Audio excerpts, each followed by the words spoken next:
Noted as the first ever K-pop group to be invited to perform at the Austin City Limits Festival, RIIZE is gaining attention for potentially setting a new wave of K-pop integration into the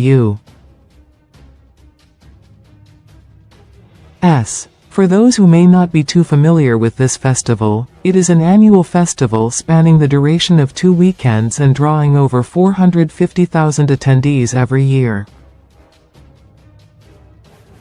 Abbreviated to ACL, this festival will actually be one of the biggest U.S. music festivals.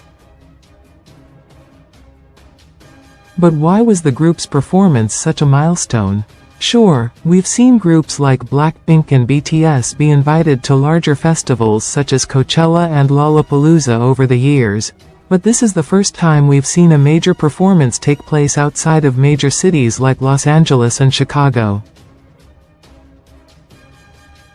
The fact that RIIZE has performed in Austin, Texas, means that K-pop as a genre is now being taken with a more serious presence in general festival programs.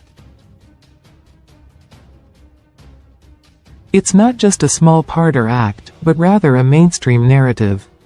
What's more interesting is the fact that when it comes to festivals, they're full of attendees who aren't major K-pop fans, if at all. By performing at festivals where the majority of the attendees aren't familiar with K-pop opens the gateway for discovery. People who may be there for rock, indie, or country acts are now exposed to the group's music and style, which in turn naturally leads to curiosity of who this group is, where do they come from, what other music have they released. It becomes a great testing field to see just how far of a reach K-pop can go within the international music scene. With festival appearances like these, it's also another way for groups themselves to broaden their skills and capabilities.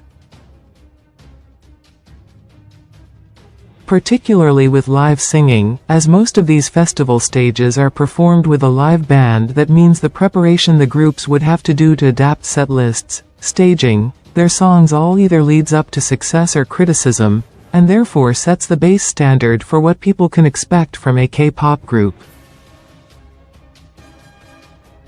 If a group does well, and people are receptive enjoying their music, then there's higher chances of future bookings to come for other festivals.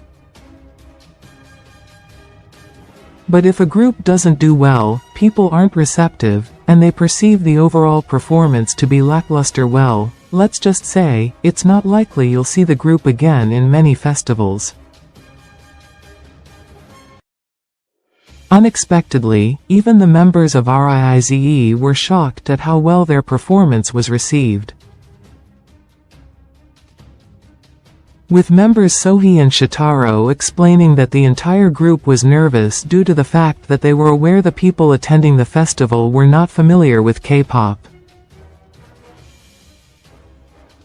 But despite those concerns, with their full-fledged energy and astounding vocals, RIIZE's performance received much praise and acknowledgement from those who attended, and even those who ended up watching fancams.